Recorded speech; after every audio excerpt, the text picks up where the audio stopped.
my Toronto. VK on the beat. Check. I'm in Toronto where you wanna get the city love. I'm from Toronto where you wanna get the city love. I'm in Toronto like we wanna get the city love. My city love me back for my city love. I'm in Toronto. Welcome to episode 1416 of Toronto Mic'd. Proudly brought to you by Great Lakes Brewery, a fiercely independent craft brewery who believes in supporting communities, good times, and brewing amazing beer. Order online for free local home delivery in the GTA. Palma Pasta. Enjoy the taste of fresh, homemade Italian pasta and entrees from Palma Pasta in Mississauga and Oakville. RecycleMyElectronics.ca. Committing to our planet's future means properly recycling our electronics of the past. The Advantaged Investor Podcast from Raymond James Canada. Valuable perspective for Canadian investors who want to remain knowledgeable, informed, and focused on long-term success. And Ridley Funeral Home. Pillars of the community since 1921. Today, making her Toronto Mic debut is Pamela Wallin. Pamela. Hi. How are you? I'm good. I was just having a little bit of a computer meltdown there, but I think I'm good now. Whereabouts in the universe do we find you today? Where are you? I am at Fishing Lake, Saskatchewan, in literally the middle of nowhere. It's about 35 below.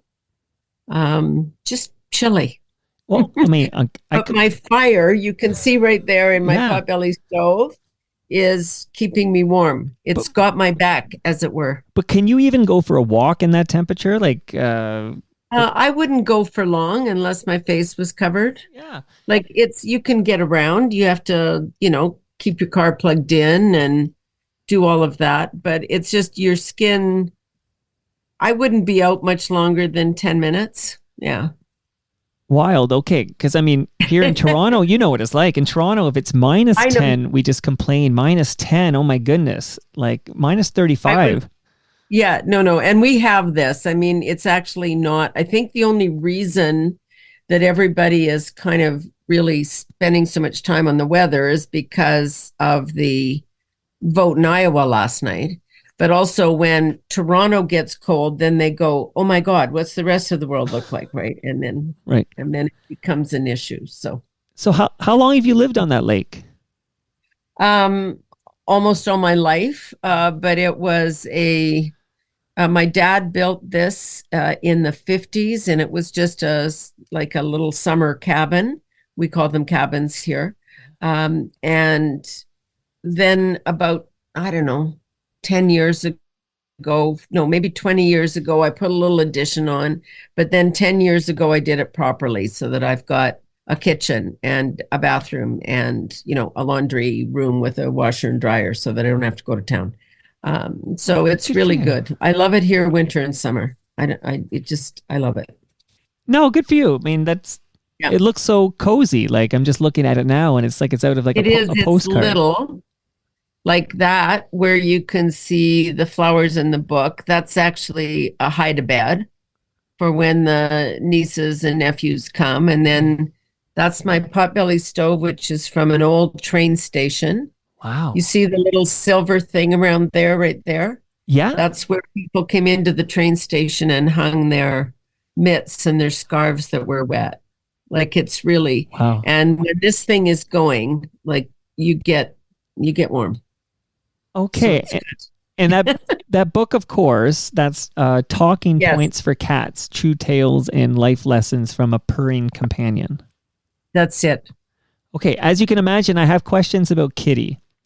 But Pamela, I'm wondering though, because I'm so fascinated with the Canadian media landscape, can I grill you with a little media career stuff? Yes, you can do. And just like Kitty is no longer here, right? Kitty Yeah, is no right. longer with And you us, never so replaced Kitty, right? There was never a moment where I you. did not replace Kitty. I could not replace Kitty.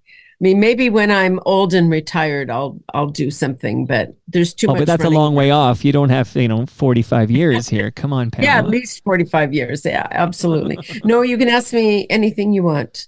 Or is this visual or just audio?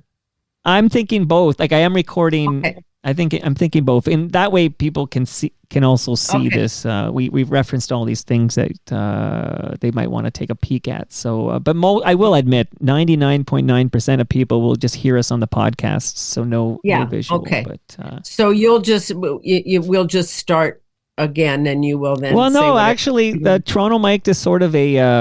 I just did this. I had who was on Dave Thomas and Ian Thomas came Oh, on okay. yesterday, and we're actually already recording. So it's Okay. it's All right. hold my hand, Pamela. It's like a journey here. But I'm going to take you back to the and I don't want to date you here, but I'm taking you back. Well, depends on how we're dating here, but I'm going to take Yes, you but you might want to date me. right. Like I'm not saying I want to, but I'm taking you back to the year of my birth here. Okay. Yeah.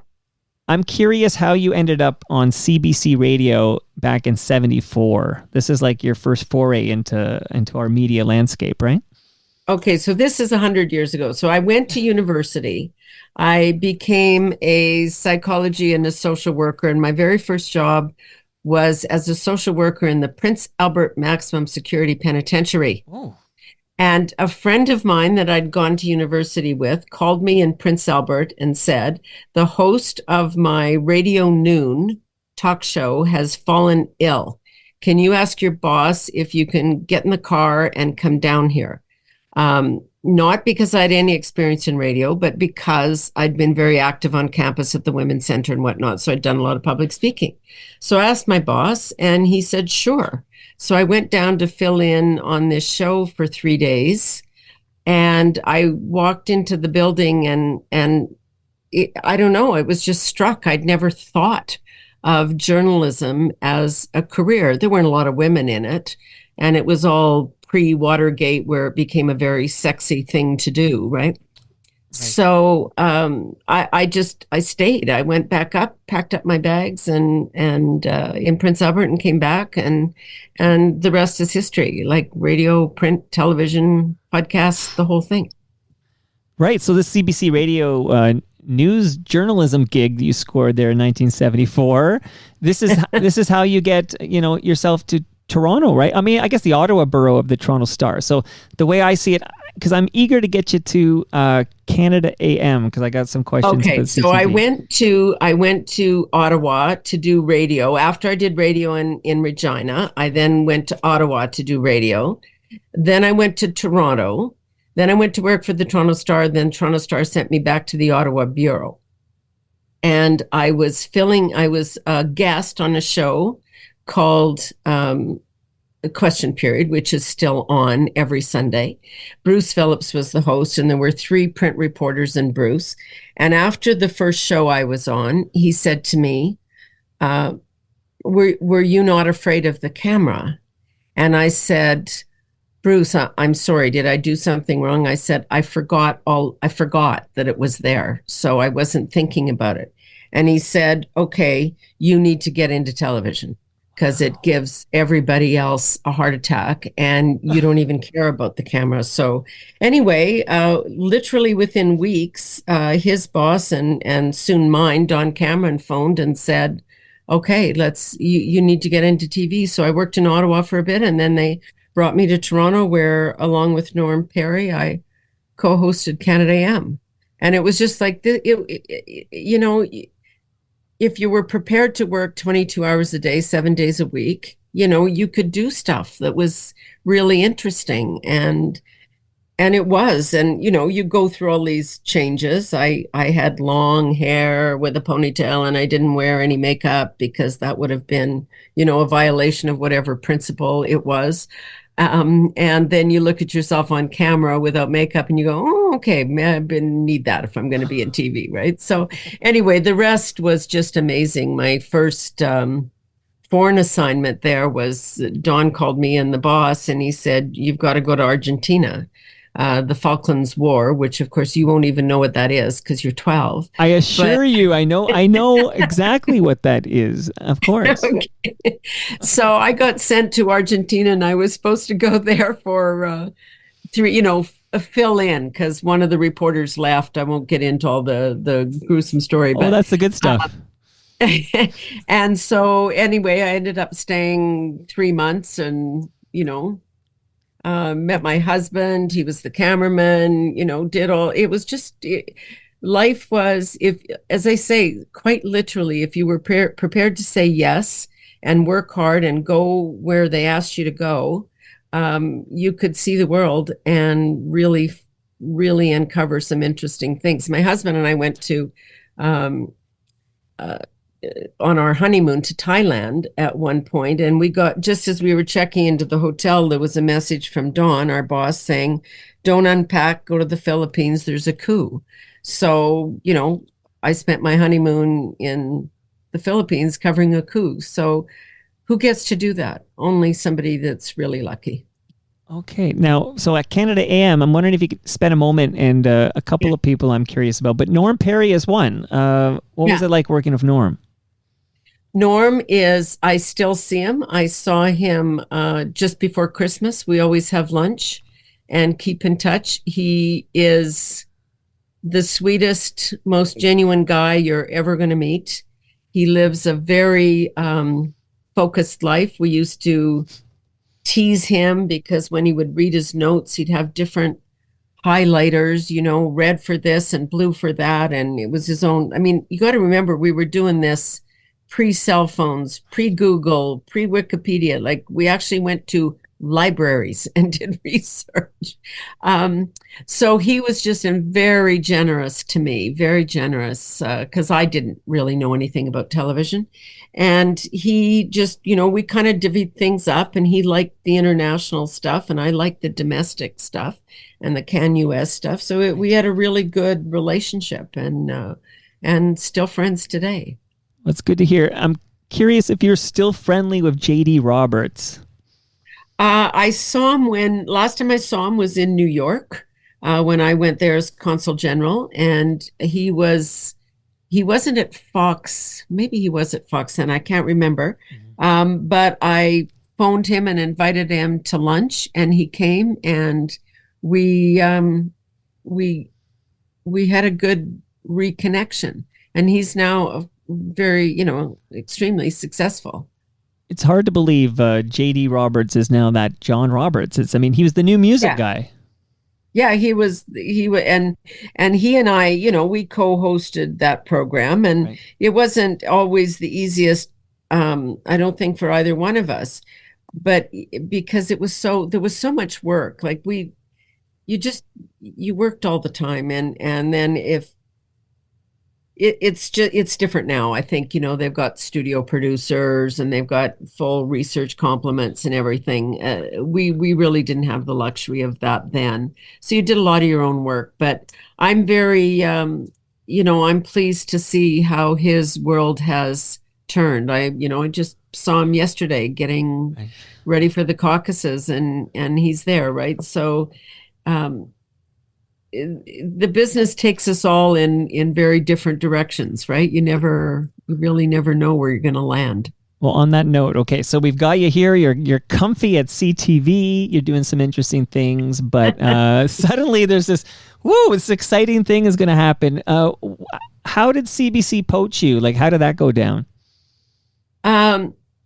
It was all very secretive and all of that because, it's kind of the way they play the game there.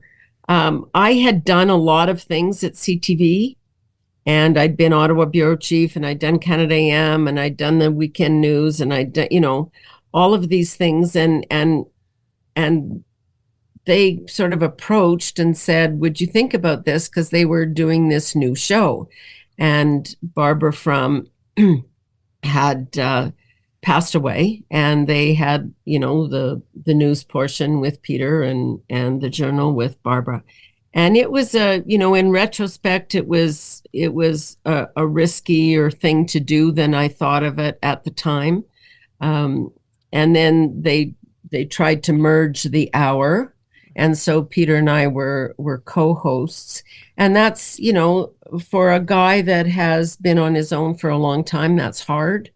And I also, from my part, was used to being way more independent. At CBC, there's a real editorial control from the top down.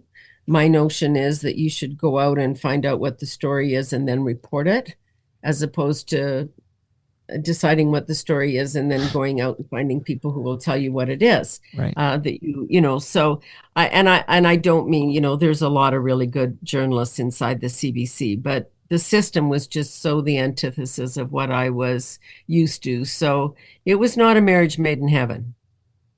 So this primetime news didn't do well. This format and this time slot do well. They put it at 10 o'clock and then they moved it to 9 o'clock. And it was only after the fact that I discovered that they had actually done no research on that, no audience research to find out whether anybody was ready to watch the news at 9 o'clock, right? And wanted it at 9 o'clock and wanted co-hosts and wanted all of this, right? So it went through several incarnations, and then, that was the end of that.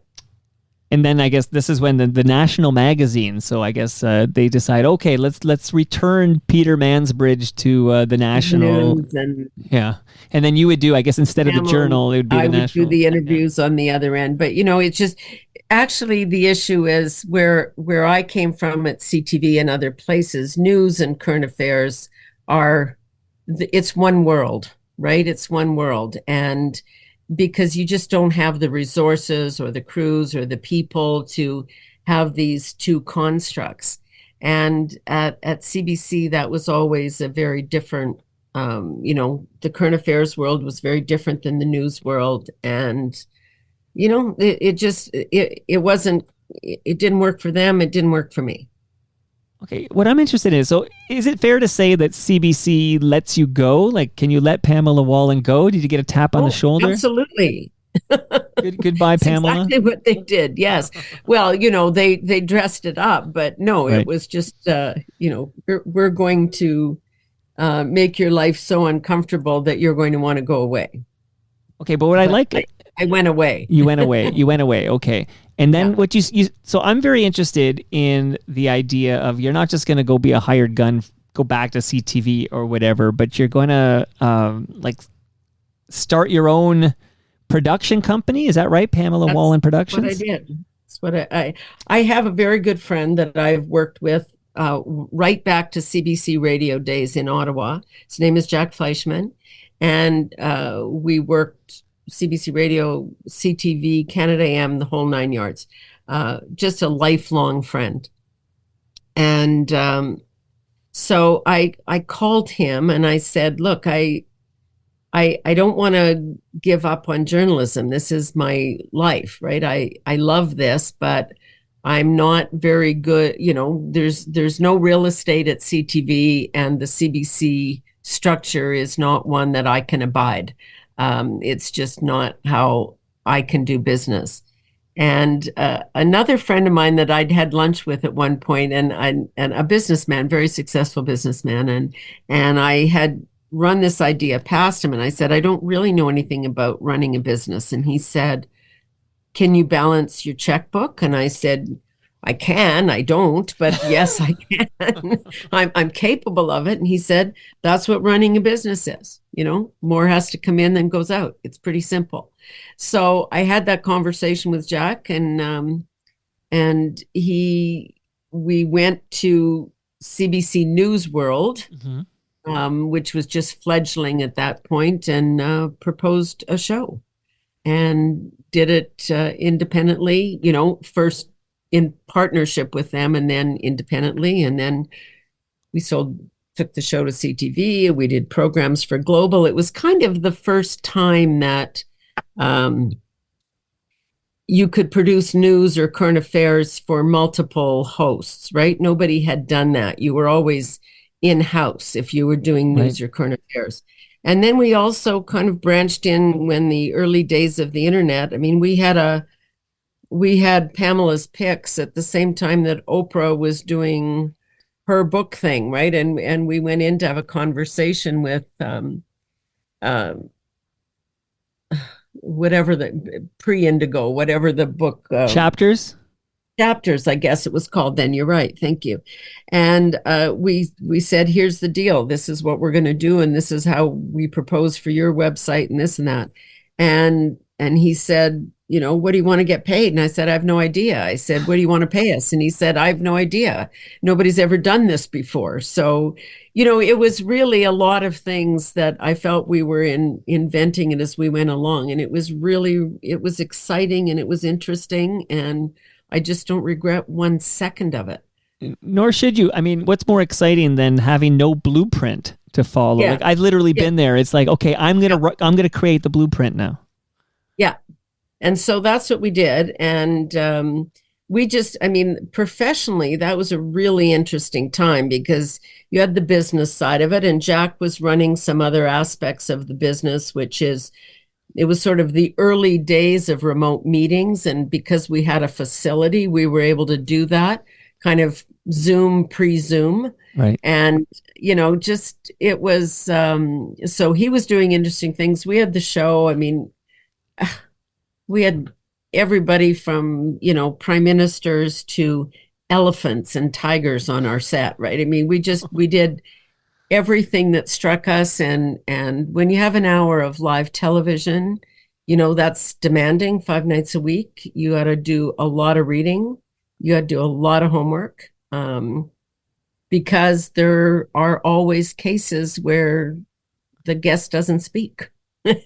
Stuff happens, and you have got to have read the book because you might be the one doing all the talking. No, absolutely. And I'm curious now. So Pamela Wallin Live, you talk to all these, you know, newsmakers and celebrities and other interesting personalities. Looking back, who's your all-time favorite guest? Well, that's hard. Yeah. Because it's not the famous ones, and sometimes the famous ones let you down. Yeah. Like Carl Bernstein, you know, hero, Right. journalistic hero. Right. And I always went into the green room before a broadcast because you got to have a live show. So you've got to connect. It's got to be some kind of connection with people. And because they might have come from the airport or whatever, they've had a bad day, you know, they got to get that out of their system. And he was just awful. He was just rude. And I said, look, he'd written a book about something that was a little odd.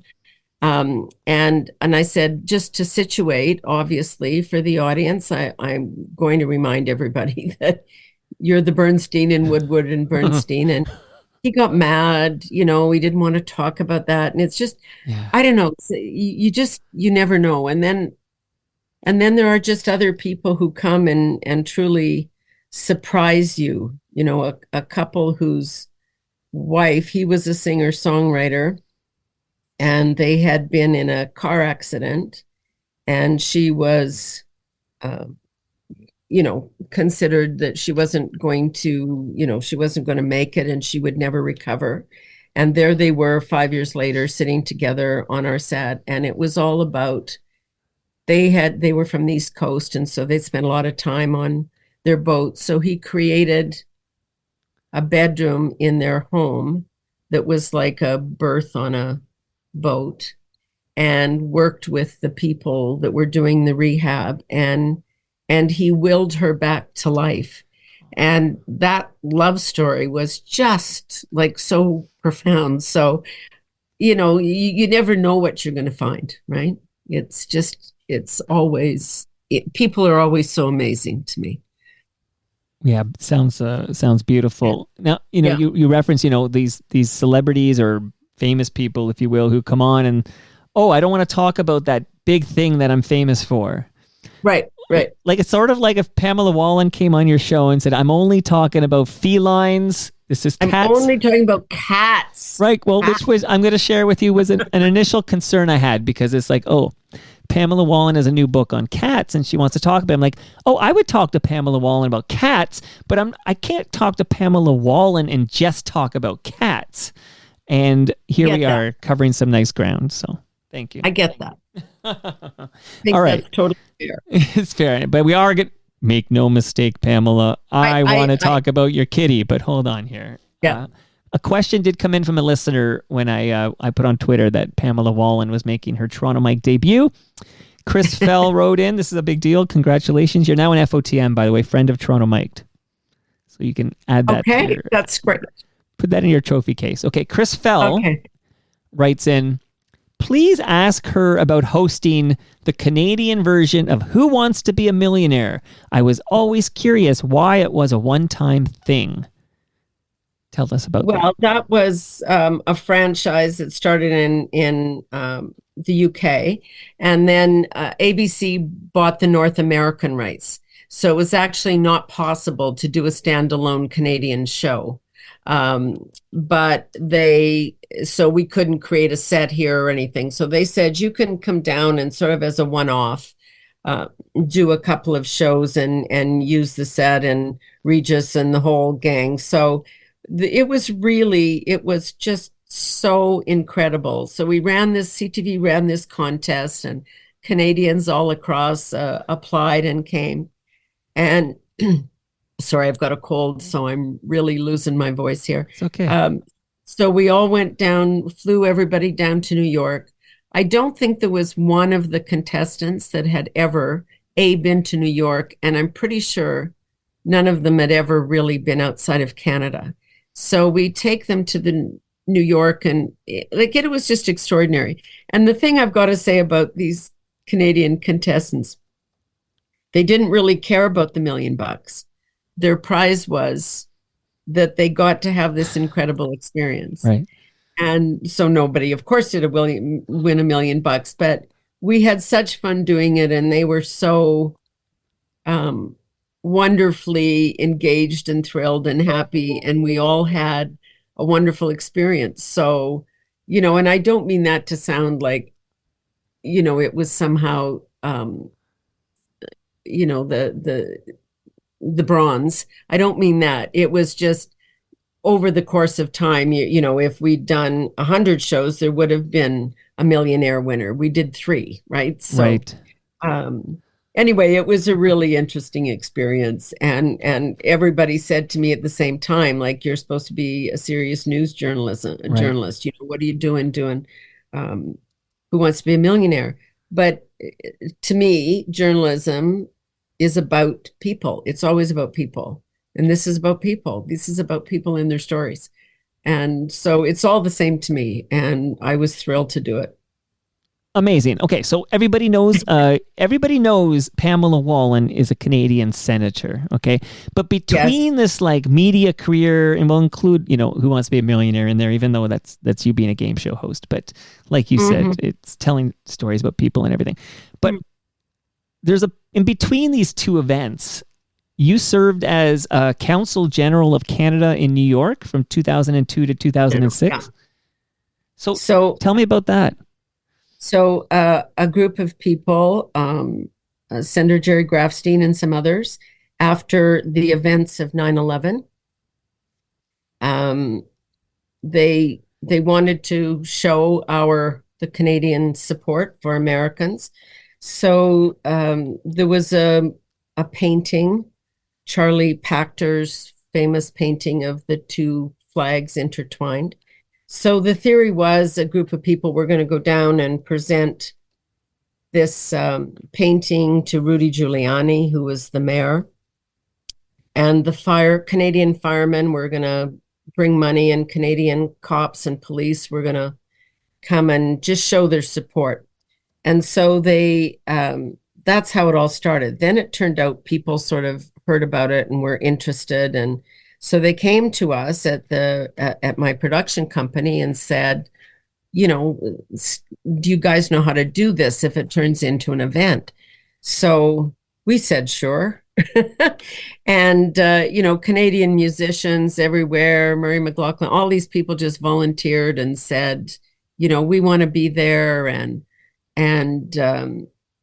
there are lots of expats in New York. And so it turned out Shelley Ambrose, who worked with me then and in many other places too, she said, before we start this, she said, go and take a look. This was at the Roseland Ballroom in New York. She said, just go outside and walk around. And what started out as half a dozen people turned into about 24,000 people lined up on the streets around. So, we had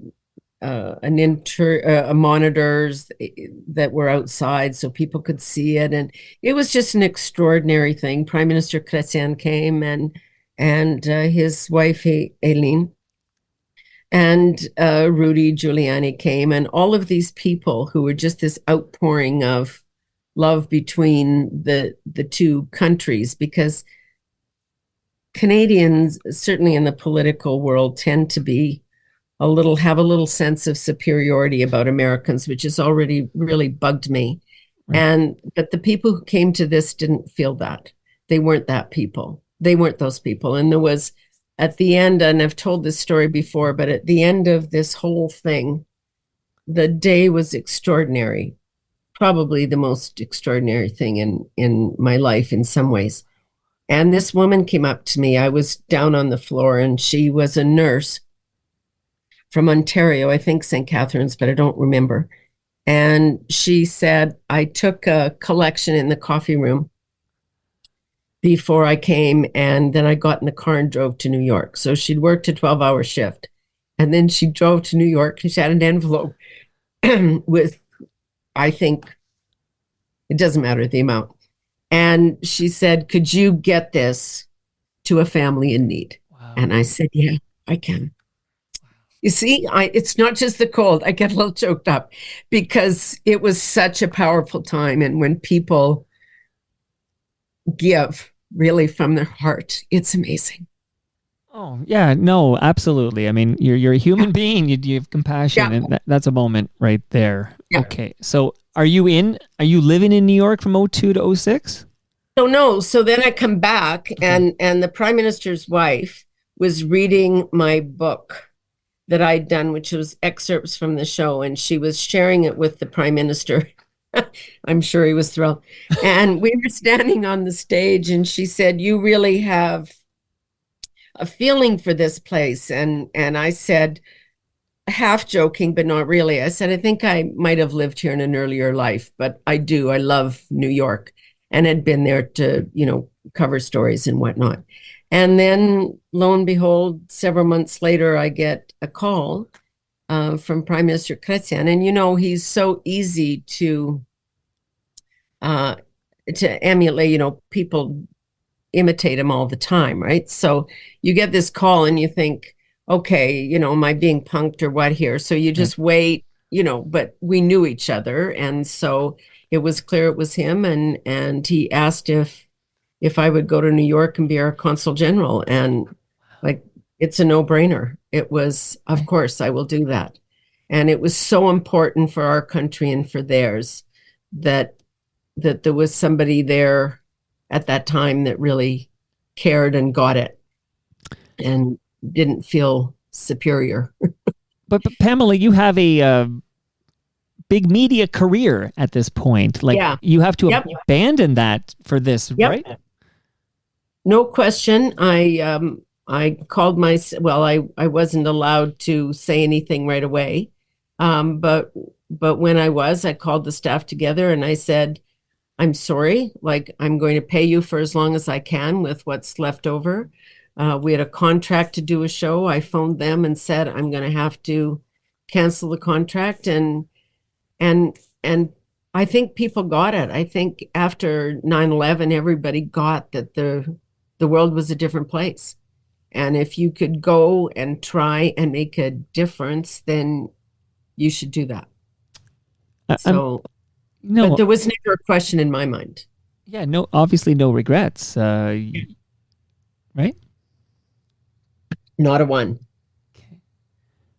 Quick aside here, because you mentioned Rudy Giuliani, and I'm wondering, as you watch, the news and you follow the world around you, Can you think of a figure who, I mean, I sometimes I have this question in my family, and it's like, oh, O.J. Simpson was a beloved figure, and then he murdered two people.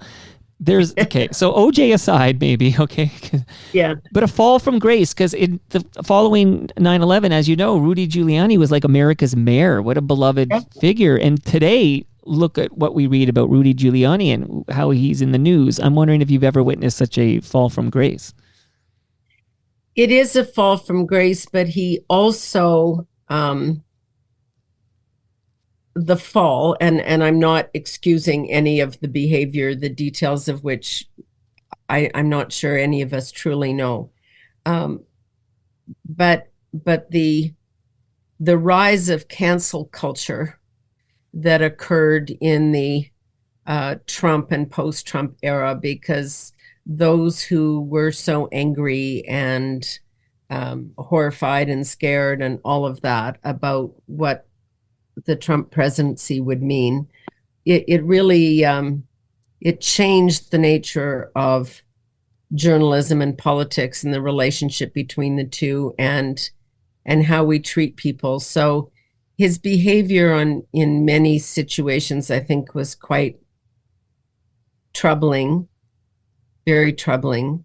But I just also have got to say, and I wish it was a better example, but I really have been troubled and disturbed by what we've been going through for the last 8 or 10 years about what's acceptable. And if you disagree with somebody politically, then you need to be canceled. And if you have a different point of view, it's not legitimate. And I just really don't like that side of it. I remember and watched what he did. He did an extraordinary thing. And really, I think, saved that city. And that is where I will give him credit, regardless of what else happens. He stepped up at a time when nobody else could have and nobody else did. And he turned that around for millions of people. So if he made some bad choices in his life later and hung around with some people that many people don't like, and he, there is no price. I mean, he's paid the ultimate price. There's nothing more that can happen to him. And, before Christmas, he was declaring bankruptcy, right? It's sad. I take no joy or pleasure in that, or even I just think he was an extraordinary man at an extraordinary time. And I'm sorry that this has unfolded. Sorry. No, that's okay. The microphone. No, I'm just a voice there. Make sure Pamela Wallin's okay. You got water there. Good. Mm-hmm. Okay. I got water. I'm good. All right. So, and we're almost at Kitty time. We're so close, but we're so close. I can see Kitty from here. Okay. In 2008, then Prime Minister Stephen Harper appoints you to the Canadian Senate. And I need to know, did you know this was going to happen? Did you just get a phone call from Stephen Harper? How did this go down? It's again, process. After I finished my time as Consul General, I fully intended to stay in New York for the rest of my life, seeing as I'd lived there in an earlier life. Right. And I got a call from Stephen Harper's office saying, would I be part of a 5-person panel to look into what we should be doing in Afghanistan? John Manley headed the panel. There were 5 of us.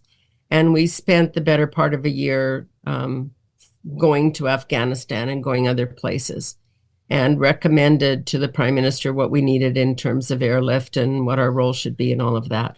And so I think that's where the paths really crossed, in terms of me understanding him and him understanding me. He was a very quick study on that stuff.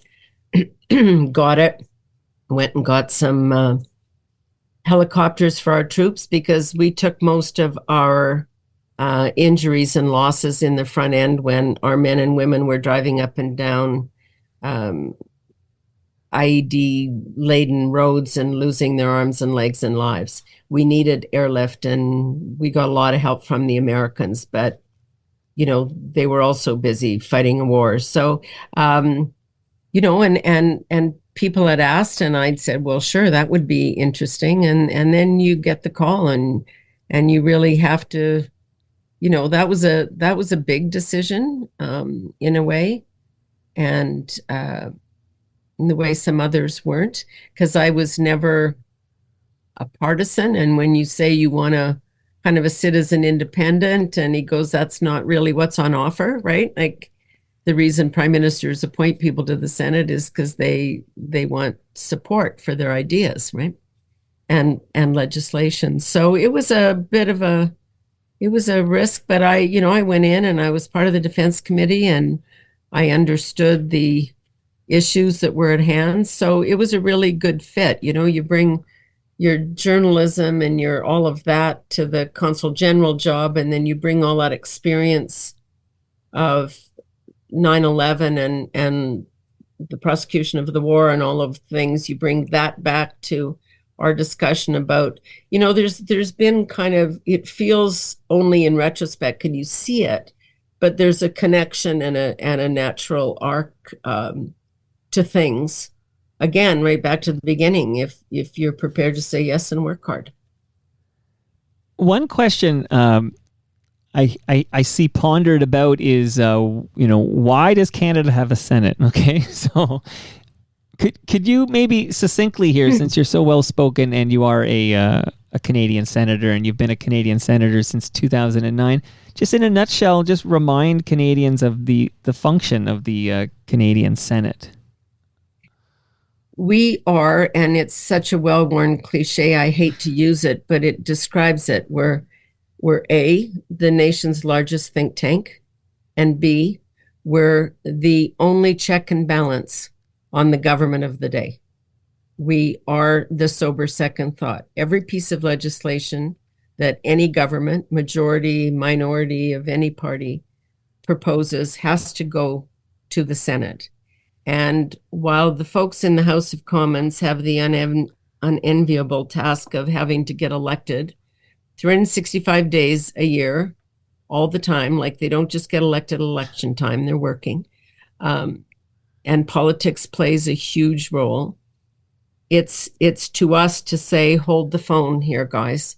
There's some problems with this bill, and we should look at that. And this needs to change, or that needs to change. Sometimes they listen, often they don't. But it's a way to engage the public and make sure at least the voters are aware of what's going on and what's going down, so that they can have a view on it. It's important. These are the laws by which we live. So, but if you're appointed by Stephen Harper, Conservative Party leader, does that mean, so that means you're a member of the Conservative caucus, essentially, in the Senate? Yeah, in those days. Now, Prime Minister Trudeau has changed that technically, but still, if you're appointed by the Prime Minister of the day, they don't usually appoint people that disagree with them vehemently. In theory, you want open-minded people, and right. In theory, you want your political leaders to have thick enough skin that they don't take every vote against them personally, but sometimes they do. So, yeah, there were caucuses at that time, just two, because the NDP doesn't believe in the Senate. And now there are 4 groups. There's a leftover conservative group. There's a leftover liberal group that the Prime Minister, that was the ones that he said you can't be part of the Liberal caucus anymore. Then there's this group called Independent Senators, which is the group he's appointed. So, variations on independent. And then the group that I belong to, which is called the Canadian Senators Group, which are new people, Liberals, Tories, like old. I don't have a party membership. I was obliged to have one briefly and gave it up at the earliest possible opportunity. And so this is a group of people who try to remind ourselves and everybody else of what our basic job is. So that's where I am, and the Senate is morphing, but I think it's extremely valuable. I've had the discussion with many over the years about an elected Senate. I don't believe in an elected Senate. Then you have two warring houses. We're not supposed to be government. We're supposed to be a check and balance on government. And there is no other way to get us there except to be appointed by those in power. You can have elections for people, but it's the prime minister's prerogative. So we have the leader of our little group was in fact elected as a senator in Alberta, but no prime minister acknowledged, well, Prime Minister Harper acknowledged that, but this prime minister does not acknowledge that. And so it's neither here nor there because it's not up to the provinces. But, you know, you could create some other system, but actually it's just a bit of a costly add-on, right? You know, fascinating. This conversation's fascinating because you get the whole media part and then you go to this very interesting, you know, part about the Senate. And now very soon we're going to be talking about felines, cats, like amazing. Wow, I just envision like you're talking about the groups in the Senate and the way you explain it is so clear. But I'm sure in the summer you have a nice softball tournament, right? Each group competes against each other in softball. No, we try to get back home as fast as we possibly can. You know, that's your job. I mean, you are a provincial representative there, right? We're there to represent our provinces. But no, it's not as inconsistent as it looks to think about things like cats and animals. And I think everybody went through this in the pandemic. You know, lots of people went and got animals that shouldn't have. When they went back to work, they didn't know what to do. It saved a lot of people, I think, who were alone and isolated. Not that I couldn't go on at length about pandemics and handling and all of that kind of stuff, because I have a very strong, you know, the journalist in me never dies, right? But I also find balance. I mean, I had this incredible creature in my life for almost 20 years. And she went through divorces and cancer and being fired and moving to New York and a whole lot of things. And she did teach me a lot of things about balance and about being a little calmer. I'm a workaholic, you know, all of those things. So I think sometimes we don't appreciate the sophistication of these creatures in our life. And cats are just really sophisticated and demand a lot of their human companions. I won't say owners because cats don't allow that. Right. Well, okay, Pamela. So now we're going to talk about, I'm going to learn more about Kitty, and then we're going to talk about talking points for cats, true tales, and life lessons from a purring companion. I'll just tell you, I dropped the term FOTM on you and you're like, Mike, who's this Mike guy dropping FOTM? That's friend of Toronto Mike. But there is an actual WhatsApp group for FOTMs. And every Saturday, they call it Catterday. And everybody posts pictures of their cats. Wow. Every Saturday. And I happen to be, there is no owner, as you said, so I don't live with any cats, okay? But I'm inundated with everyone loves their cat in this group, and there's dozens of cats, pictures and stuff. So first, let's start with this. Okay, so wow, I have so many places I want to go with you, Pamela. Okay, they're all cat related. Don't worry. They're all cat related. And I think I have to do some, anyway, let's carry on for a minute. Well, so you have to, I might have to go. I got to check on that. Okay, then we're going to talk about, tell me about Kitty. Like you've referenced Kitty. Who's Kitty and why did you write a book? And is this the 20th anniversary of this book? How fast can you spill this out? I need to know. So I grew up with dogs.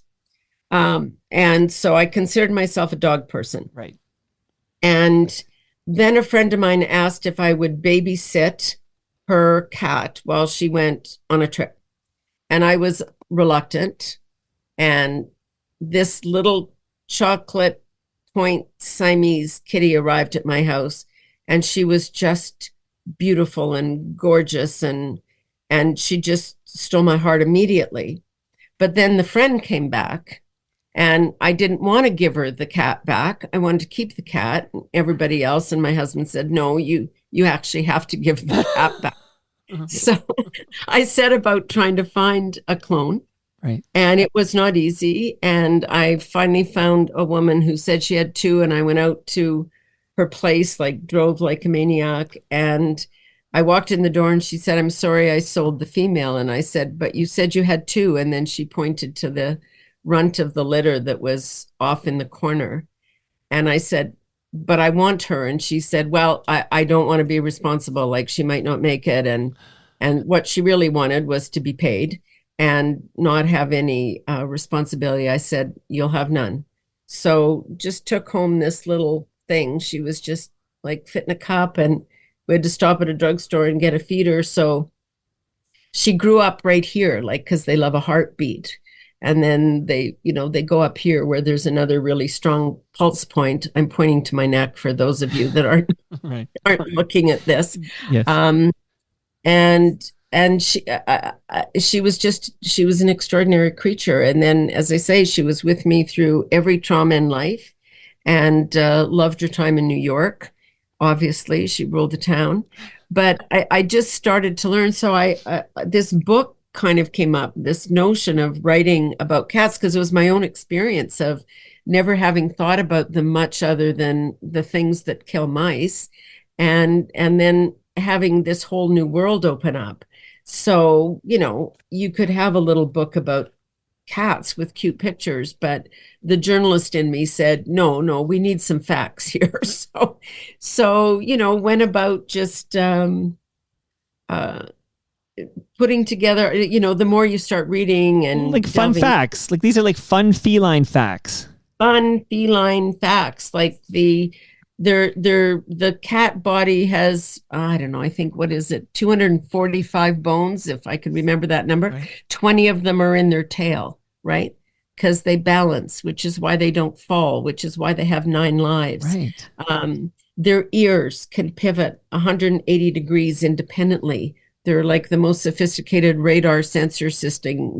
We could use them up north for dealing with the Russians. Like they're amazing creatures. And they, unlike a dog, and I love dogs, don't get me wrong, whose love and affection is almost unconditional, if you will actually feed them and be nice to them. A cat is very demanding, and they make you engage with them. And it's why I said earlier, you're not a cat owner. You coexist, and they're just so worth it. So then you go and you read all the folklore and the history. I mean, they've been around for 12,000 years. These are animals who've developed an interesting place in history. Egyptians thought they were goddesses, and sailors have decided how to cross the seas based on, what the animal was doing, what the cat, they're extraordinary. So I think people will actually enjoy reading the book, whether they even love cats or not, just because does have a lot of fun kitty facts in it. And I did try to call my cat something else. Her name was Ketty. Well, I was going to ask you about this because it doesn't sound creative from such a creative person, like to name your cat Kitty. Her name was Ketty. And then every time somebody came over, I'd say, "This is Kitty." And they'd say, "Kitty?" And it was just, so I finally gave up. And I just said, "Yeah, her name's Kitty." And it was fine. She didn't really care what her name was. But it really taught me a lot. It taught me a lot about just life, and, just all sorts of things, like how they respond when you're in need, and how they know that I have migraines. And she used to wake me up, how cats will need, push on your, and she would wake me up because she knew the migraine was coming. I didn't, because I was asleep. And she would wake me up, and then I'd go, "Oh my God, it's there." And you'd have to go to work, right? So I would get the medicine on board. But she kind of figured that out, that was one of her jobs, was to make sure I guess that I could go to work so that she could live in the style she was accustomed. But there's just so amazing things about them. Well, listen, I never considered myself a cat person, and just hearing you talk about Kitty, like I actually had a moment where I was like, oh, I would like that. Like I had this moment. Yeah, you would actually like it, and nobody was more surprised than me, really, because, but it's worth it, and I don't have a pet, and I grew up with a pet. I don't have a pet now, and I really miss that in my life. But why haven't you replaced Kitty? I mean, you could because I spend all my time in an airplane. Right. I commute from Ottawa to Saskatchewan. When I came home the other day, just the Toronto Saskatchewan portion of the trip, because when I land in Saskatoon, it's then you drive for another 3.5 hours, right? So that was a 12-hour day. So I'm not going to have some poor little creature in one of those cute carry-on bags going through this living hell. It's bad enough that people have to go through. So am I right that you probably have something at 4:00 you got to jump on? I think I do. So, hey, how about this? Okay. So firstly, Pamela, I love this chat. Like I just loved it. It was great. I'm going to go look online and I'm going to read my messages and see. Sorry, because really, I think that I can, I'll link to the book. Yeah, I think we're good. I think all I need to know is you wrote this 20 years ago, but what is this? This is like a anniversary edition, like modernized? Yeah, but it's updated because of course, like you have to, it's a little more than the past tense, right? But I just think the timing to me was important too, just because of what's happened to all of us, and I don't know. We all need a little kitty. Like people are so polarizing and such assholes lately. Like a little kitty in your heart. Yeah, they make you kinder and gentler. Yeah. And it's hard to say that. The other thing is, you can't just say to them, oh, I'm sorry I haven't been in touch. Let's do lunch. You can't say that to an animal. You have to show up and you have to be there. So it makes you commit to, and I think that's really important. And that brings us to the end of our 1416th show. You can follow me on Twitter and Blue Sky. I'm at Toronto Mike. Much love to all who made this possible. That is Great Lakes Brewery, Palma Pasta, RecycleMyElectronics.ca, Raymond James Canada and the Advantaged Investor Podcast, and Ridley Funeral Home. See you all Thursday when I dive deep into the history of country music in Canada. Well, I want to take a streetcar downtown,